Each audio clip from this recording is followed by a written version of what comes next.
Hello my student, आप लोग कैसे हैं। उम्मीद करता हूं कि आप लोग बहुत बढ़िया होंगे। ओके, आज के इस वीडियो में हम लोग क्लास 10th हिंदी गोधूली भाग 2 चैप्टर नंबर 5 जिसका नाम है नागरिक लिपि। ओके, नागरिक लिपि जिनके लेखक कौन है, गुणाकर मूले। इसका हम लोग टोटल मिलाकर हम लोग 48 क्वेश्चन को इस वीडियो में कंप्लीट करने वाले हैं। अगर आप लोग वीडियो को शुरू से अंत तक वॉच कर लेते हैं तो आपको इसी वीडियो में आपको याद हो जाएगा। ओके, और एग्जाम में आपको इससे रिलेटेड आपको क्वेश्चन नज़र आएंगे तो आपसे नहीं छूटेगा। 100% हम आपके वादा करते हैं। जितना भी देखिए पिछले ईयर जो पूछा हुआ उसको भी हम कंप्लीट कराएंगे और जो नहीं पूछा उसको भी कंप्लीट कराएंगे। ओके, चलिए तो हम लोग क्वेश्चन नंबर सीधे एक की ओर आते हैं। अगर हमारे चैनल से जुड़ने के लिए चैनल को सब्सक्राइब नहीं किए तो जुड़ने के लिए चैनल को सब्सक्राइब करिए। दोस्तों को वीडियो के पास जरूर शेयर करिएगा। ओके, और लास्ट में वीडियो को आपको कैसा लगता है कमेंट बॉक्स में आप अपने कमेंट को जरूर कमेंट करिए। ओके, बढ़ते क्वेश्चन नंबर एक की ओर। एक नंबर में कह रहा है कि हिंदी तथा इसकी विविध बोलियां किस लिपि में लिखी जाती है। बताइए, हिंदी तथा इसकी विविध बोलियां किस भाषा में या किस लिपि में लिखी जाती है। इसका आंसर बताना है। बताइए, कम से कम आपको 3 से 4 सेकंड के अंदर आप लोगों को आंसर याद आ जाना चाहिए कमेंट बॉक्स में। ओके, ठीक है। कह रहा है हिंदी तथा इसकी विविध बोलियां किस भाषा में या किस लिपि में लिखी जाती है। तो यह जो लिखी जाती है देवनागरी लिपि में लिखी जाती है। ओके, इसलिए option number A is the right answer. Okay, question number 2 में देखिए क्या कह रहा है। कह रहा है कि देवारी भाषाएं किस लिपि में लिखी जाती है। बताइए, देवारी लिपि किस भाषा में लिखी जाती है। इसका आंसर बताइए जल्दी जल्दी, किस भाषा में लिखी जाती है। तो देवारी भाषाएं जो है ये भी देवनागरी लिपि में लिखी जाती है। Okay, option number A is the right answer. Question number 3 में कह रहा है कि सूर्य नामक पुस्तक किसकी रचना है। बताइए, सूर्य नामक पुस्तक किसकी रचना है। तो सूर्य नामक पुस्तक ये जो है गुणाकर मूले की रचना है। Okay, option number c is the right answer. याद रखिएगा कि सूर्य नामक पुस्तक इनकी रचना है तो गुणाकर मूले का हो जाएगा। Okay, option number c is the right answer. बढ़ते हैं हम लोग क्वेश्चन नंबर 4 नंबर की ओर। ध्यान से देखिएगा कि 4 नंबर में क्या कह रहा है। कह रहा है 4 नंबर में कि भारतीय लिपियों की कहानी पुस्तक के रचयिता कौन है। बताइए, भारतीय लिपियों की कहानी पुस्तक के रचयिता कौन है। इसका आंसर बताइए जल्दी जल्दी। तो भारतीय लिपियों की कहानी की पुस्तक के रचयिता कौन है, तो गुणाकर मूले हैं। ओके, ऑप्शन नंबर हो जाएगा D is the right answer. Question number 5 में कह रहा है नागरिक लिपि शीर्षक पाठ साहित्य की कौन सी विधा है। बताइए, नागरिक लिपि शीर्षक पाठ साहित्य की कौन सी विधा है। इसका आंसर बताइए जल्दी जल्दी, कौन सी है। तो नागरिक लिपि जो है एक प्रकार का क्या है, तो निबंध है। ओके, ऑप्शन नंबर हो जाएगा B is the right answer. याद रखिएगा। ओके, नागरिक लिपि एक प्रकार का क्या है, निबंध है। क्वेश्चन नंबर 6 में देखिए क्या कह रहा है कि दोहा कोश किसकी रचना है। बताइए, दोहा कोश किसकी रचना है। इसका आंसर बताइए जल्दी जल्दी। तो दोहा कोश जो है यह जो है सरहद पद की है। ओके, सरहद पद की है। ओके, ऑप्शन नंबर हो जाएगा A is the right answer. Question number देखिए 7 में कह रहा है नागरी लिपि के लेखक हैं। बताइए, नागरी लिपि के लेखक हैं कौन है, नागरी लिपि के लेखक। इसका आंसर बताइए। तो नागरी लिपि के जो लेखक हैं ये जो है गुणाकर मूले। ओके, ऑप्शन नंबर हो जाएगा C is the right answer. याद रखिएगा क्या हो जाएगा, नागरी लिपि लेखक कौन है, तो गुणाकर मूले हो जाएगा। याद रखिएगा। बढ़ते हैं क्वेश्चन नंबर हम लोग 8 नंबर की ओर। 8 नंबर में देखिए क्या कह रहा है कि निबंध के लेखक है। बताइए, निबंध के लेखक कौन है। इसका आंसर बताइए जल्दी जल्दी। यानी इनमें से जो ऑप्शन दिया हुआ कौन से जो लेखक है जो निबंध लिखे हैं, इसका आंसर बताना है आप लोगों को।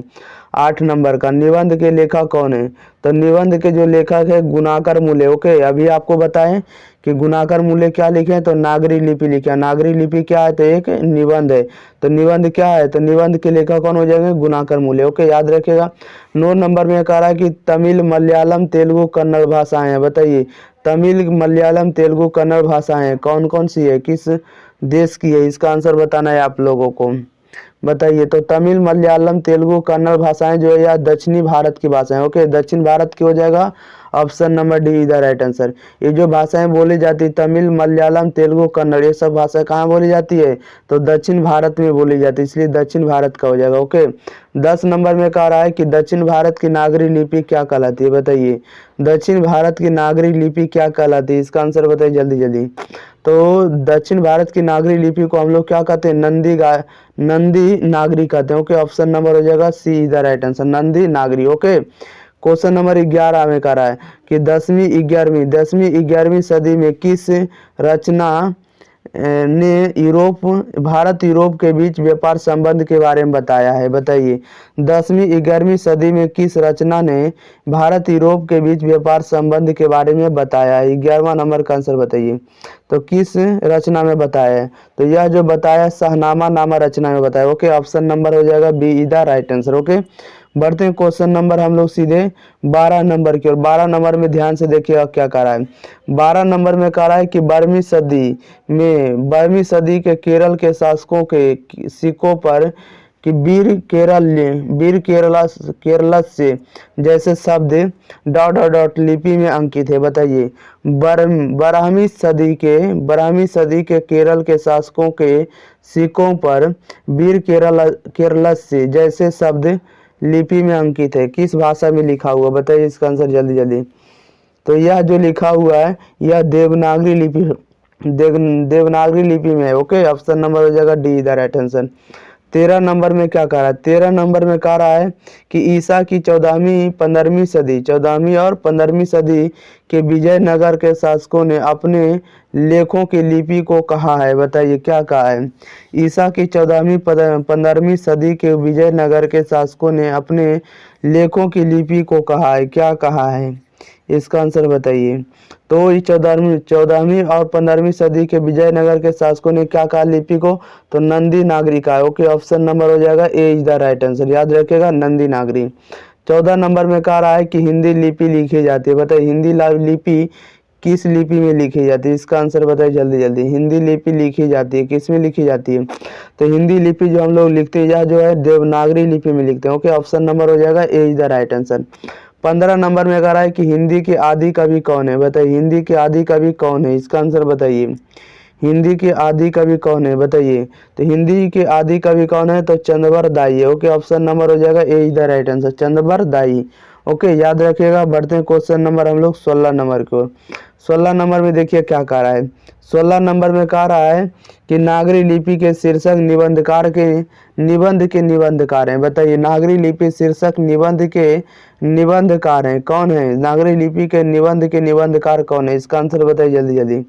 तो नागरी लिपि के लेखक बताना नहीं, नागरी लिपि के जो लेखक है कौन है? तो गुणाकर मूल है। ओके, क्योंकि नागरी लिपि क्या तो एक प्रकार का निबंध है, इसलिए इनको लिखने वाले को क्या कहा जाएगा? निबंधकार कहा जाएगा। तो इसलिए नागरी लिपि के निबंधकार कौन हो जाएंगे? गुणाकर मूल हो जाएगा। Option number A is the right answer.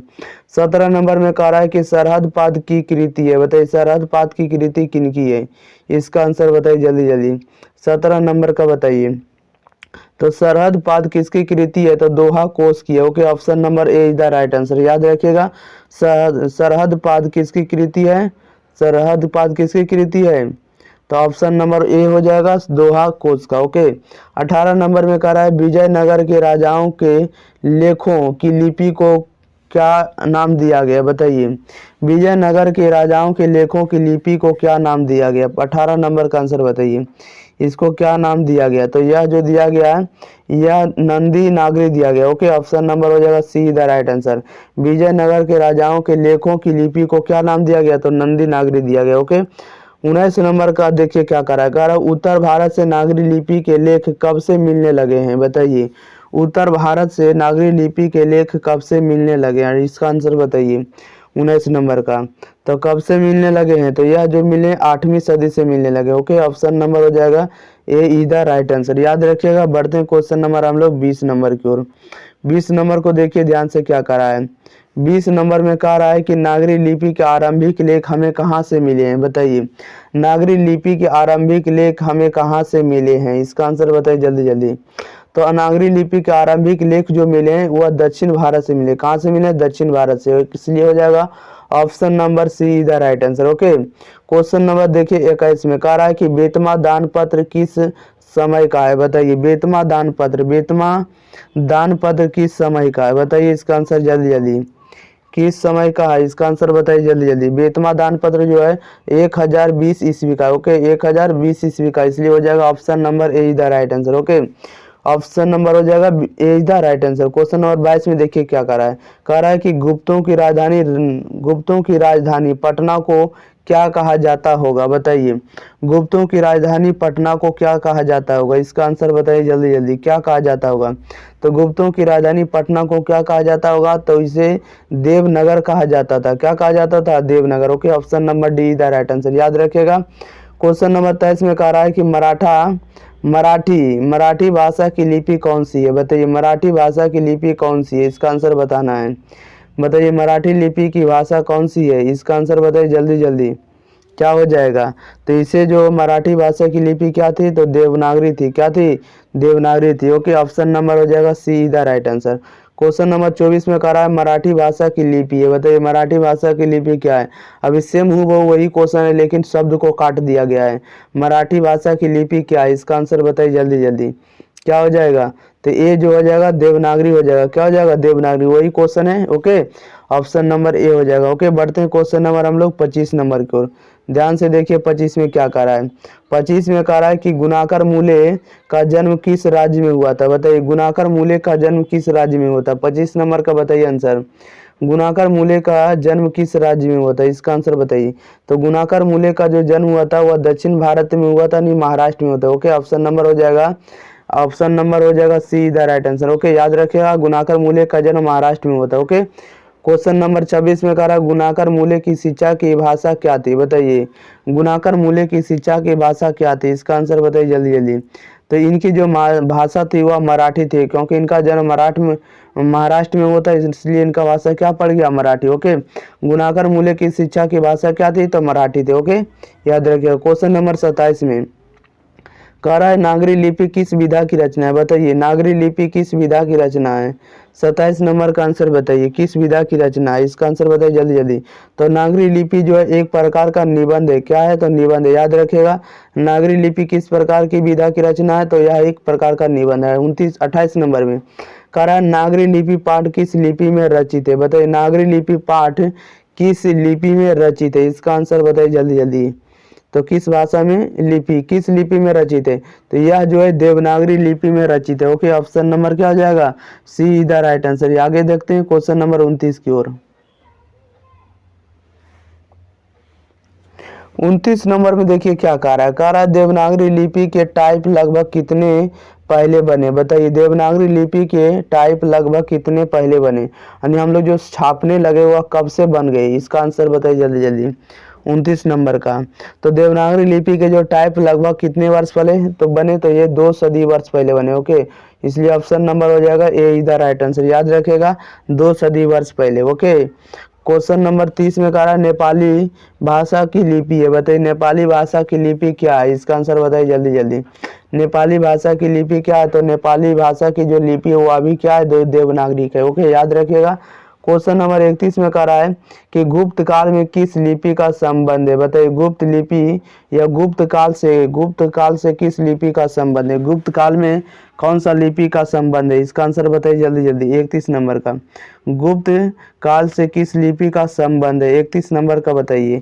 तो यह जो है गुप्त काल का यह ब्राह्मी लिपि है। कौन सी लिपि है, तो ब्राह्मी लिपि। ओके, याद रखेगा, option number b is the right answer. Question number कह रहा है 32 में कि मूले जी ने मिडिल स्तर तक किस भाषा को पढ़ाया, बताइए। मूले जी ने, यानी गुणाकर मूले जी ने मिडिल स्तर तक किस भाषा को पढ़ाया है, इसका आंसर बताइए जल्दी जल्दी। 32 का, तो यह जो पढ़ाए हैं किस भाषा तक के पढ़ाए हैं, तो यह पढ़ाए हैं मराठी को। ओके, मराठी भाषा को पढ़ाए। ओके, याद रखिएगा मिडिल स्तर तक के किसको पढ़ाए, तो मराठी भाषा तक के पढ़ाए। क्वेश्चन नंबर 33 में करा गुणाकर मूल्य ने किस लिपि को प्राचीन नागरी लिपि की बहन की संज्ञा दी है, बताइए। गुणाकर मूल्य ने किस लिपि को प्राचीन नागरी लिपि की बहन की संज्ञा दी है, इसका आंसर बताइए जल्दी जल्दी, क्या हो जाएगा।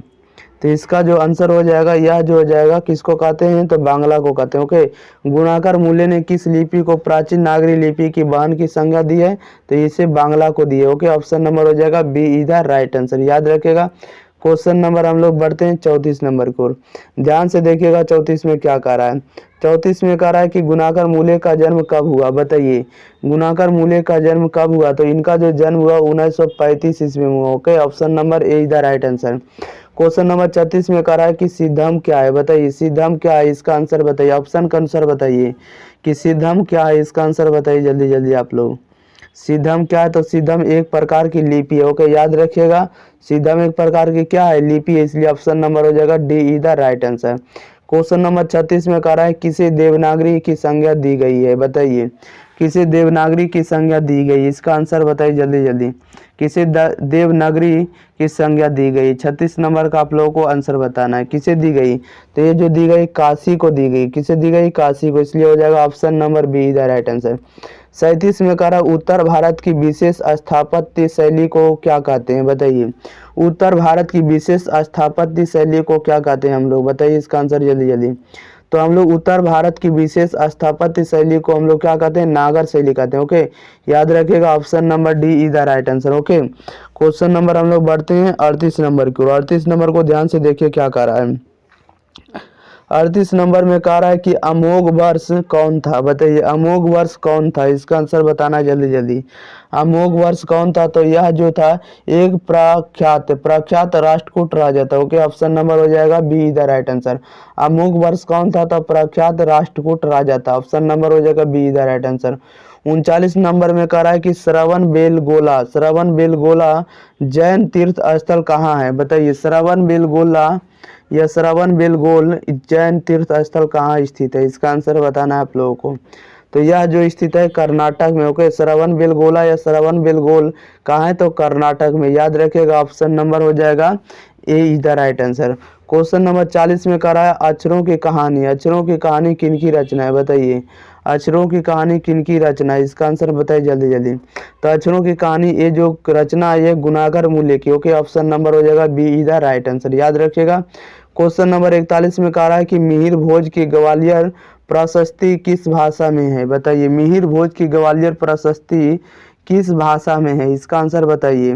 तो यह जो है मिहिर भोज का ग्वालियर प्रशस्ति भाषा किस भाषा में, तो संस्कृत भाषा में। ओके, याद रखिएगा ऑप्शन नंबर हो जाएगा C is the right answer. Okay, बढ़ते हैं क्वेश्चन नंबर हम लोग 42 नंबर की ओर। 42 नंबर को ध्यान से देखिएगा क्या कह रहा है। 42 नंबर में कह रहा है गुणाकर मूले ने विभिन्न विषयों पर कितने निबंध लिखे हैं, बताइए गुणाकर मूले ने विभिन्न विषयों पर कितने निबंध लिखे हैं, इसका आंसर बताइए जल्दी जल्दी। कितने निबंध लिखे हैं, तो ये जो लिखे हैं 2500 से ज़्यादा निबंध लिखे हैं। ओके, ऑप्शन नंबर हो जाएगा B is the right answer. Gunakar Muley ने विभिन्न विषयों पर कितने निबंध लिखे हैं, तो 2500 से अधिक लिखे हैं। ओके, ऑप्शन नंबर हो जाएगा B is the right answer. Question number 43 में कह रहा है कि बेतमा कहाँ है, बताइए बेतमा कहाँ है, इसका आंसर बताइए जल्दी जल्दी। बेतमा कहाँ है, तो बेतमा जो है इंदौर के पास है। ओके, ऑप्शन नंबर हो जाएगा A is the right answer. Okay, question number 44 में कह रहा है नागरी लिपि पाठ गुणाकर मूले किस रचना से लिया गया, बताइए नागरी लिपि पाठ गुणाकर मूले की किस रचना से लिया गया है, इसका आंसर बताना है। गुणाकर मूले पाठ जो लिखे हैं नागरी लिपि कहाँ से लिया गया, किस रचना से लिया गया, इसका आंसर बताइए जल्दी जल्दी। तो ये जो लिया गया भारतीय लिपियों की कहानी से। ओके, ऑप्शन नंबर हो जाएगा B is the right answer. याद रखिएगा कि नागरी लिपि पाठ गुणाकर मूल्य की किस रचना से लिया गया था, भारतीय लिपियों की कहानी से। ओके, ऑप्शन नंबर हो जाएगा B is the right answer. Okay, याद रखना है आप लोगों को। बढ़ते हैं क्वेश्चन नंबर 45 की ओर। कह रहा है कि नागरी नाम अस्तित्व में कब आया, बताइए नागरी नाम कब अस्तित्व में आया, इसका आंसर बताना जल्दी जल्दी। कब आया था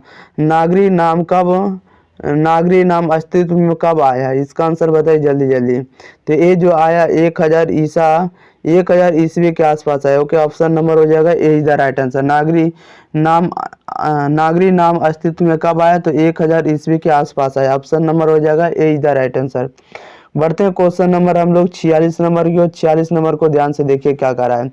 46 नंबर में कह रहा है कि गुणाकर मूल्य की प्रारंभिक शिक्षा किस परिवेश में हुई थी, बताइए गुणाकर मूल्य की प्रारंभिक शिक्षा किस परिवेश में हुई थी, इसका आंसर बताइए जल्दी जल्दी। कब हुई थी, इसका आंसर बताना है जल्दी जल्दी। तो गुणाकर मूल्य की प्रारंभिक शिक्षा किस परिवेश में हुई थी, तो यह जो हुई थी ग्रामीण में हुई थी। ओके, ग्रामीण परिवेश में। ओके, ऑप्शन नंबर हो जाएगा B is the right answer. Question number बढ़ते हैं 47 में। कह रहा है नागरी लिपि शीर्षक पाठ किस पुस्तक से लिया गया, नागरी लिपि शीर्षक पाठ किस पुस्तक से लिया गया, इसका आंसर बताइए जल्दी जल्दी। किस शीर्षक पुस्तक से लिया गया, बताइए जल्दी जल्दी, इसका आंसर क्या हो जाएगा। तो ये जो है नागरी लिपि शीर्षक पाठ पुस्तक किससे लिया गया, तो भारतीय लिपियों की कहानी से लिया गया। ओके, ऑप्शन नंबर हो जाएगा B is the right answer. Question number 48 में कह रहा है कि गुणाकर मूल्य की मृत्यु कब हुई, बताइए इनकी मृत्यु कब हुई, मृत्यु कब हुई है बताना है इसका आंसर। गुणाकर मूल्य की मृत्यु कब हुई, इसका आंसर बताइए जल्दी जल्दी। तो गुणाकर मूल्य की मृत्यु, इनका जो मृत्यु हुआ 2009 में हुआ। ओके, ऑप्शन नंबर हो जाएगा D is the right answer. याद रखिएगा गुणाकर मूल्य की मृत्यु कब हुआ, तो 2009 में। ऑप्शन नंबर हो जाएगा D is the right answer. ठीक है, अब देखिए टोटल हम 48 क्वेश्चन हम आपको कंप्लीट करा लिए। ओके, अगर आप लोग वीडियो को शुरू से अंत तक देखे होंगे तो आपको याद हो गया। ओके, आप लोग दोस्तों के पास जरूर शेयर करिए, वीडियो को जरूर शेयर करना है। ओके, लाइक जरूर करना है वीडियो को। ओके, चैनल को सब्सक्राइब जरूर कर लेना है। ओके, इन लोगों का जो भी PDF है उसका आपको टेलीग्राम पर मिल जाएगा, लिंक आपको डिस्क्रिप्शन में रहेगा, आप लोग वहाँ पर जाके क्लिक करके जुड़ सकते हैं। ओके, तो मिलते हैं अगले वीडियो में। Thank you all of you students.